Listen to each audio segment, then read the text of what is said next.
NCIB times ಮೀಡಿಯಾಗೆ ಸ್ವಾಗತ. ಬೆಳಿಗ್ಗೆ ಗಂಡನ ಪಾದಪೂಜೆ, ಸಂಜೆ ಬಿತ್ತು ಹೆಂಡತಿಯ ಹೆಣ, ಪತಿಯಿಂದಲೇ ಪತ್ನಿಯ ಬರ್ಬರ ಕೊಲೆ.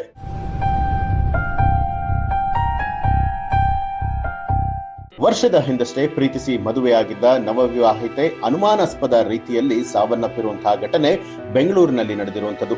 26 ವರ್ಷದ ಸ್ಪಂದನ ಮೃತ ಮಹಿಳೆ.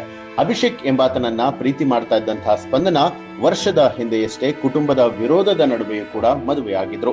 ಮದುವೆಯಾಗಿ ಮನೆಗೆ ಬಂದ ಬಳಿಕ ಸ್ಪಂದನಾಗೆ ಪತಿ ಅಭಿಷೇಕ್ ತನ್ನ ನಿಜವಾದ ಮುಖವನ್ನ ತೋರಿಸಲು ಆರಂಭಿಸಿದ್ದಾನೆ.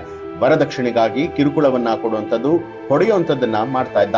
ಪತಿಯ ಜೊತೆಗೆ ಅತ್ತೆ, ಕುಟುಂಬದ ಇತರ ಸದಸ್ಯರು ಕೂಡ ಸ್ಪಂದನಾಳಿಗೆ ಹಿಂಸೆಯನ್ನ ಮಾಡ್ತಿದ್ರಂತೆ.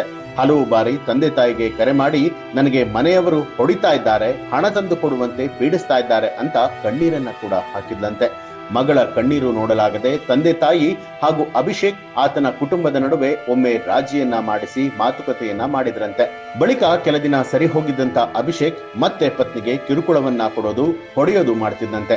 ಹಣ ನೀಡುವಂತೆ ಮಗಳಿಗೆ ಕಿರುಕುಳವನ್ನ ಕೊಡ್ತಿದ್ದ ಅಂತ ಹೇಳಿ ಸ್ಪಂದನ ಅವರ ತಂದೆ ಒಮ್ಮೆ 5 ಲಕ್ಷ ರೂಪಾಯಿ ಹಣವನ್ನ ಕೊಟ್ಟು ಬಂದಿದ್ರಂತೆ. ಈಗಲಾದರೂ ತನ್ನ ಮಗಳನ್ನ ಚೆನ್ನಾಗಿ ನೋಡಿಕೋ ಅಂತ ಹೇಳಿ ಬುದ್ಧಿವಾದವನ್ನ ಕೂಡ ಹೇಳಿದ್ರಂತೆ.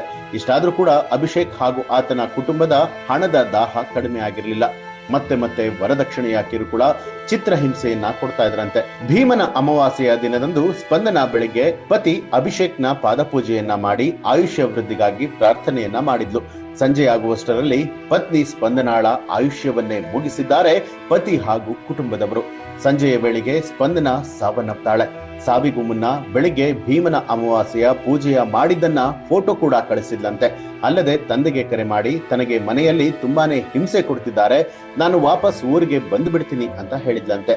ಬಳಿಕ ಮಧ್ಯಾಹ್ನ ಸಹೋದರರಿಗೆ ವಾಟ್ಸಪ್ ಸಂದೇಶವನ್ನ ಕೂಡ ರವಾನೆ ಮಾಡಿದ್ದು, ನನ್ನ ಸಾವಿಗೆ ಪತಿ ಅಭಿಷೇಕ್ ಹಾಗೂ ಕುಟುಂಬ, ಆತನ ಆಫೀಸಿನವರು ಕಾರಣ ಅಂತ ಹೇಳಿ ಮೆಸೇಜ್ ಅನ್ನ ಕಳಿಸಿದ್ಲಂತೆ. ರಾತ್ರಿ 8:30 ಸುಮಾರಿಗೆ ಸ್ಪಂದನ ತಂದೆ ತಾಯಿಗೆ ಕರೆ ಮಾಡಿರುವಂತಹ ಅಭಿಷೇಕ್ ಸ್ಪಂದನ ಸಾವನ್ನಪ್ಪಿದ್ದಾಳೆ ಅಂತ ಹೇಳಿದ್ನಂತೆ. ಮನೆಗೆ ಬಂದು ನೋಡಿದ್ರೆ ಸ್ಪಂದನ ಮೃತದೇಹ ಇರಲಿಲ್ಲ. ಆಸ್ಪತ್ರೆಗೆ ಹೋಗಿ ನೋಡುವಷ್ಟರಲ್ಲಿ ಮಗಳು ಹೆಣವಾಗಿದ್ಲು ಅನ್ನುವಂಥದ್ದು ಗೊತ್ತಾಗಿದೆ. ಆಕೆ ಇದ್ದಕ್ಕಿದ್ದಂತೆ ಸಾವನ್ನಪ್ಪೋದಕ್ಕೆ ಕಾರಣ ಏನು ಅನ್ನುವಂಥದ್ದು ತಿಳಿತಾ ಇಲ್ಲ. ಅಭಿಷೇಕ್ ಹಾಗೂ ಮನೆಯವರು ಹೊಡೆದು ಕೊಂದಿದ್ದಾರೆ ಅಂತ ಹೇಳಿ ಸ್ಪಂದನ ಪೋಷಕರು ಕಣ್ಣೀರನ್ನ ಇಡ್ತಾ ಇದ್ದಾರೆ.